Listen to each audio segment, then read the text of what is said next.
Rutinitas kerja yang padat membuat waktu seakan berjalan dengan cepat. Tidak ada yang berubah banyak dari perasaan Alana Kezia Lewis terhadap Erlangga Danupraja, kecuali kesepakatan dan kerjasama bisnis yang mereka lakukan. Hari ini adalah hari peresmian pembukaan pabrik fashion dengan nama brand King Ara, sebuah nama yang telah menjadi kesepakatan antara Alana dan Nyonya Hana Danupraja. Alana tidak dapat mengelak dari kenyataan setelah mengetahui bahwa Nyonya Hana hanya bertindak selaku pencetus ide, sedangkan seluruh kegiatan operasional perusahaan yang berkaitan dengan brand King Ara menjadi tanggung jawab sang putra. "Bagaimana persiapan malam ini, Mak?" tanya Alana kepada sang asisten yang hari ini tampak sibuk mempersiapkan acara yang akan digelar di sebuah hotel mewah di pusat kota Sydney. "Seluruh persiapan mendekati 100%, Nona. Anda tidak perlu khawatir karena pihak Danupraja Group telah membuat persiapan yang matang," jawab Mak. "Kenapa aku jadi merasa bahwa proyek kerjasama ini hanya menjadi akal-akalan Nyonya Danupraja saja, Mak?" gumam Alana. Sejak kedatangan wanita itu ke kediamannya saat sore itu, Alana semakin merasa didekatkan dengan Erlangga. Wanita itu selalu mencari cara agar ia bisa berhubungan dengan Erlangga melalui pertemuan-pertemuan yang mereka lakukan. Semua itu dikarenakan kepulangan Nyonya Danupraja ke Indonesia, sehingga seluruh tanggung jawab kerjasama diserahkan kepada Elang. "Apakah selama ini kamu mengetahui bahwa Elang tinggal bersebelahan dengan rumahku, Mak?" tanya Alana sambil menatap Mak dengan tatapan penasaran. Mak menelan kasar salivanya. Ia memahami karakter bosnya. Gadis ini pasti merasa curiga dengannya karena tidak mungkin bagi seseorang Mak tidak mengetahui apa yang sebenarnya terjadi. "Saya baru mengetahui hal itu seminggu lalu, Nona, saat saya datang ke kediaman Anda untuk mengantar berkas proyek pembangunan hotel di Melbourne. Saya bertemu dengan Tuan Erlangga yang saat itu hendak masuk ke dalam rumahnya," jawab Mak, berusaha untuk tenang. "Sebenarnya aku tidak mau lagi bersinggungan dengan nama itu, tetapi apa boleh buat, tanggung jawabku sebagai pemimpin perusahaan yang menjadi tempat bergantung para pekerja yang di bawah naungan King Louis memaksaku untuk bersikap fair dan profesional. Saya mengerti bahwa Anda adalah sosok pemimpin yang baik dan yang tidak mungkin mencampur adukkan masalah pribadi dan perusahaan," respon Mak. "Bukankah kamu yang memberi saran waktu itu agar aku memisahkan otak dan perusahaan dan perasaanku?" Alana mengingatkan. "Iya, Nona, tapi sungguh saya tidak mengira Anda akan mempertimbangkan saran yang telah saya berikan," balas Mak tidak enak hati. Meskipun pria itu bahagia karena Alana masih memiliki empati kepada karyawan di balik sikap arogan yang dimiliki. "Apakah kamu lupa bahwa kakek telah memberikan titah kepadamu secara khusus untuk menjadi penasehat di perusahaan? Oleh karena itu, saranmu adalah hal yang utama menjadi pertimbanganku." "Terima kasih, tetapi tidak semua saran yang saya berikan kepada Anda harus Anda setujui, Nona, karena sejatinya Anda juga memiliki pola pikir yang sangat cerdas dalam menentukan sebuah keputusan," balas Mak.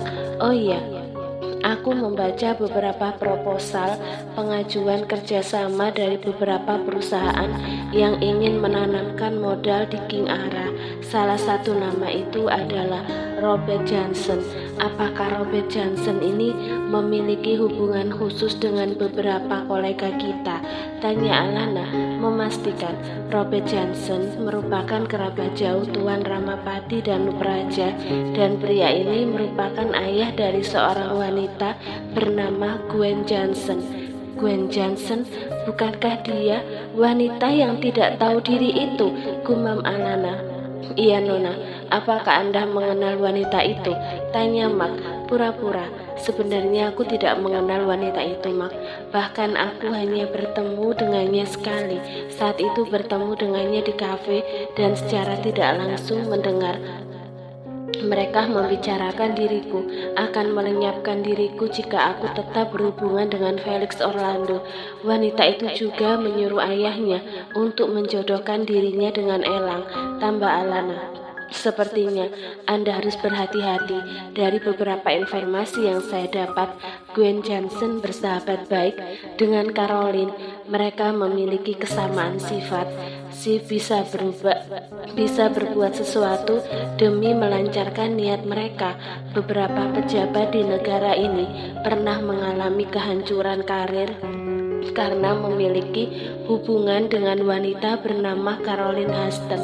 Biarkan saja, selama mereka tidak terang-terangan menantangku dan berbuat sesuatu yang buruk, aku tidak akan mempermasalahkan. Sebuah ancaman saja tidak akan membuatku gentar. Oh iya, Mak, siang ini aku akan mengecek kandunganku ke rumah sakit. Tolong kamu yang memimpin rapat siang ini, karena sepertinya aku akan langsung pulang. Apakah Nona merasa tidak enak badan? Tanya Mak, terlihat khawatir. Beberapa hari ini perutku merasa tidak nyaman. Rasa mual itu lebih hebat dari biasa yang aku rasakan. Aku akan memastikan kondisi janin yang ada di perutku, karena ketika minggu lalu aku memeriksakan belum ada jawaban yang pasti dari Felix, kata Alana. Apakah Nona menginginkan sesuatu untuk dimakan saat makan siang? Saya akan memesankan untuk Anda, kata Mak tulus. Saya menginginkan menu masakan dari Indonesia yang bernama bakso. Kuahnya yang panas dengan aroma kaldu sapi membuat lidahku tergoda untuk menyantapnya, jawab Alana sambil tersenyum. Apakah saya bisa memesankan untuk Nona? Tawar Mak. Tidak perlu, Mak, karena aku menginginkan seseorang membelikannya untukku. Jika boleh saya tahu, siapa yang Anda suruh? Siapa yang akan Anda suruh? Dr. Felix Orlando. Aku menginginkan dia yang membelikan makanan itu untukku, tidak mau orang lain. Sepertinya bagiku ini memang menyayangi pamannya yang baik hati itu, jawab Alana yang kemudian mengusap lembut perutnya. Mak terdiam. Jika Tuan Elang mendengar ini semua, bisa dipastikan pria itu akan murka. Mak tidak menyadari bahwa di balik pintu seorang pria tengah mengepalkan kedua tangannya. Setelah mendengarkan jawaban Alana, pria itu segera beranjak dari posisinya, kemudian kembali ke ruang tunggu tamu. Hatinya terbakar oleh rasa cemburu. Ini tidak benar. Bayi yang ada di perut gadis itu adalah miliknya. Kenapa malah menginginkan orang lain untuk memenuhi keinginan ngidamnya? Sejak mendapatkan mimpi yang mengenakkan sekaligus mendebarkan malam itu, Elang semakin kesal dengan Felix. Sebuah perasaan yang seharusnya tidak hadir dalam dirinya, tetapi tidak dapat ia cegah. Permisi Nona, Tuan Erlangga Danupraja sudah menunggu Anda di ruang tamu, kata seorang wanita yang masuk ke ruangan kerja milik Alana dengan pakaian formal yang rapi. Apakah hari ini aku harus mengunjungi pabrik fashion itu, Mak? Iya, Nona. Anda akan mengunjungi pabrik itu bersama Tuan Erlangga Danupraja, karena saya harus menyelesaikan beberapa pekerjaan yang tidak dapat ditunda. Mengingat ini mendekati akhir bulan, saya harus memeriksa seluruh laporan keuangan di perusahaan, jawab Mak. Baiklah, aku akan menemuinya. Pantau seluruh persiapan acara nanti malam dan pastikan keamanannya. Kita tidak boleh hanya bergantung kepada Danupraja Group, mengingat kita juga yang memiliki andil terhadap perusahaan itu, kata Alana sebelum akhirnya keluar dari ruangan. Apakah kita bisa pergi sekarang, Tuan El? Nanti siang saya memiliki acara penting yang tidak bisa ditinggalkan, kata Alana menatap kehadiran Erlangga yang duduk di sebuah sofa dengan ekspresi gelap, sibuk dengan gawainya. Alana merasakan aura negatif yang ada dalam diri pria itu saat ini. Tidak ada jawaban. Sepertinya pria itu sedang berada dalam kemarahan atau mungkin terhimpit masalah besar. Tuan R, sebentar, potong Elang tanpa menoleh. Alana terdiam. Meskipun Elang terkenal sebagai pemimpin yang kejam, tapi ia belum pernah melihat kemarahan itu ditunjukkan El ketika mereka masih bersama dulu. Oke, kita berangkat sekarang, kata El yang kemudian mendongak hingga kedua netra itu bertemu beberapa saat sebelum akhirnya Alana memutus kontak mata itu dengan menoleh ke arah samping. Saya akan menyuruh sopir, kita akan berangkat bersama dalam satu mobil, tegas Elang. Alana menautkan alis karena merasa aneh dengan jawaban pria yang saat ini tengah berdiri tegap di depannya. Apa maksud Anda berangkat bersama? Saya juga memiliki kendaraan. Jika Anda ingin tahu, sepertinya sangat aneh jika kita pergi bersama mengingat Anda tidak mungkin kembali ke kantor ini, kata Alana pelan, tapi penuh nada intimidasi. Aku akan mengantarmu kembali ke kantor ini. Jangan membuang waktu. Ayo kita berangkat.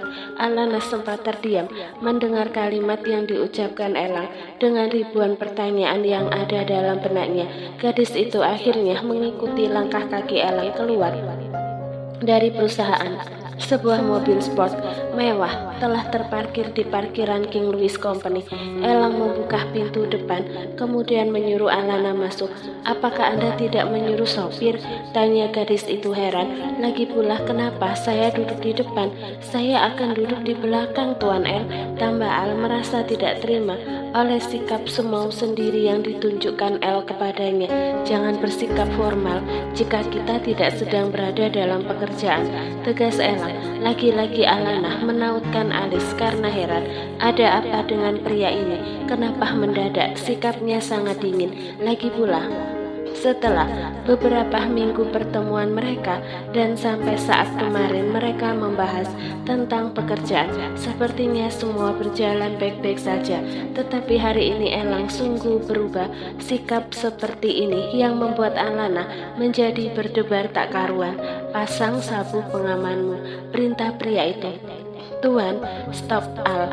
Aku sudah muak mendengarkan semua hal yang bodoh ini. Jangan bersikap seperti itu ketika kita sedang di luar kantor. Kenapa kamu tidak mendengarkan perintahku? Ekspresi pria itu jelas-jelas menggambarkan kemarahan karena tidak ingin merusak konsentrasi Elang dalam mengemudi yang nantinya akan menyebabkan bahaya pada dia dan bayinya. Alana memilih menutup mulut. Gadis itu masih berpikir dalam benaknya apa yang sebenarnya terjadi. Mobil sport mewah itu meluncur di jalan yang tampak ramai. Beberapa kali Alana mendengar pria di sebelahnya itu menarik nafas panjang, kemudian menghempaskan dengan berat. Apakah Nyonya Danu Praja akan hadir di acara peresmian nanti malam? Tanya Alana, berusaha mencairkan suasana yang nyaris membeku. Ayah dan ibuku akan datang. Jika tidak ada halangan, ayahmu juga akan datang bersama Andrea dan Arumi, jawab Elang. Apa? Siapa yang mengundang mereka? Aku tidak merasa mengundang mereka, kata Alana geram. Ibuku yang mengundang. Memangnya kenapa? Apakah kamu keberatan? Ayahmu memaksa ibu agar ia diizinkan datang, sedangkan Andrea dan Arumi seperti biasa datang karena berhasil mengancam ayahmu, jawab Eldata. Benar-benar memuakkan. Aku sudah berusaha melupakan masa lalu dengan menghapus nama dua wanita laknat itu dari hidupku. Kenapa mereka harus datang? Tidak boleh. Aku akan menutup seluruh akses yang bisa mereka lalui untuk datang ke acara itu. Atau jika kamu keberatan, aku tidak akan datang, ancam Alana. Ambil saja sisi positifnya dengan kedatangan mereka. Kamu bisa membuktikan kepada mereka bahwa tindakan mereka yang jahat kepadamu tidak berimbas pada buruknya kehidupanmu di masa saat ini. Justru kamu bisa membuktikan bahwa Alana bukan gadis yang lemah. Ia bisa menjadi pemimpin perusahaan sekelas King Louis Company. Apakah menurutmu itu adalah hal yang penting, Tuan El? Balas Alana sengit. Kenapa tidak? Bukankah rasa sakit hati bisa dibalas dengan pembuktian diri kesuksesan kita? Hal itu bisa memukul harga diri mereka dengan telak, jawab El. Alana tersenyum sinis, terkesan meremehkan. Jika demikian, hal apa yang bisa saya buktikan kepada Anda? Maksudmu, jangan melupakan sesuatu atau pura-pura melupakan sesuatu. Bukankah hal yang mereka lakukan terhadap saya juga Anda lakukan terhadap saya? Stop menuduhku dengan hal itu, karena aku tidak pernah melakukan kesalahan yang menyebabkan dirimu patah hati. Semua itu adalah ulah ibu tirimu dan Andrea. Aku juga sebagai korban di sini, tegas Elang yang tidak kuasa lagi menahan emosi di hatinya. Omong kosong.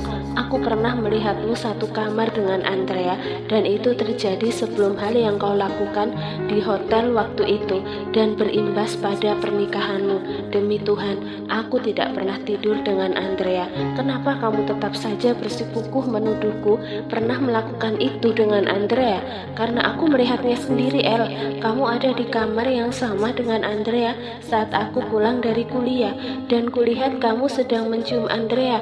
Kali ini Alana bicara dengan suara bergetar, menahan sesak yang beberapa tahun ini berusaha ia pendam. Harus bagaimana lagi aku mengatakan kepadamu, Al? Aku tidak pernah tidur dengan Andrea. Dan mungkin yang kamu lihat saat itu adalah sebuah kesalahan. Oke.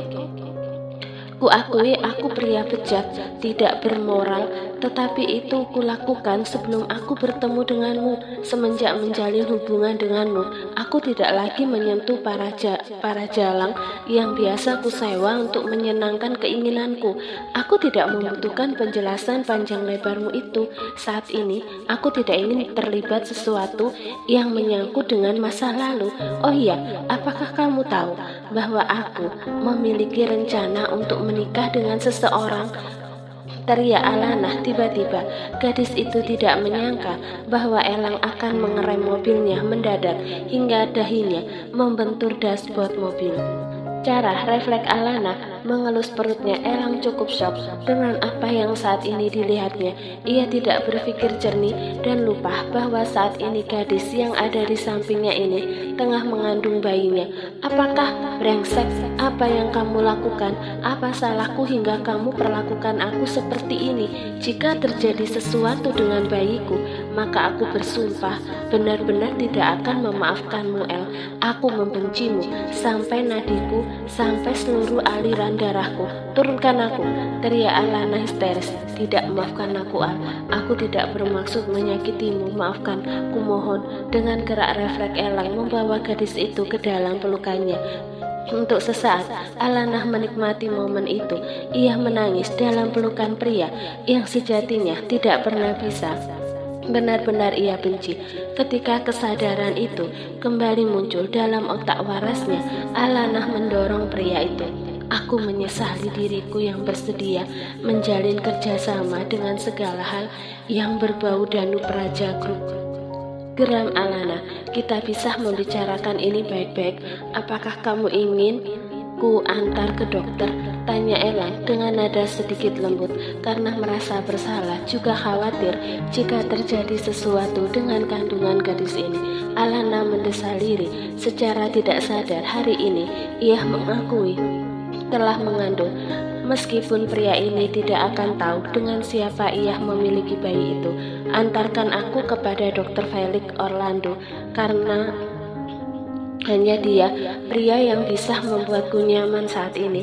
Ucapan terang-terangan yang diucapkan oleh gadis itu kembali membakar api cemburu yang sejak tadi tersulut di hati Elang. Tetapi saat ini, Elang berusaha mengendalikan dirinya mengingat kondisi Alana. Baik, aku akan mengantarmu ke sana dan memastikan kondisimu dan bayi yang ada di perutmu baik-baik saja, balas Elang kemudian. Kenapa mimpi itu seakan sebuah petunjuk tentang adanya sebuah hal yang akan terjadi kepada hubungan mereka, batin Elang.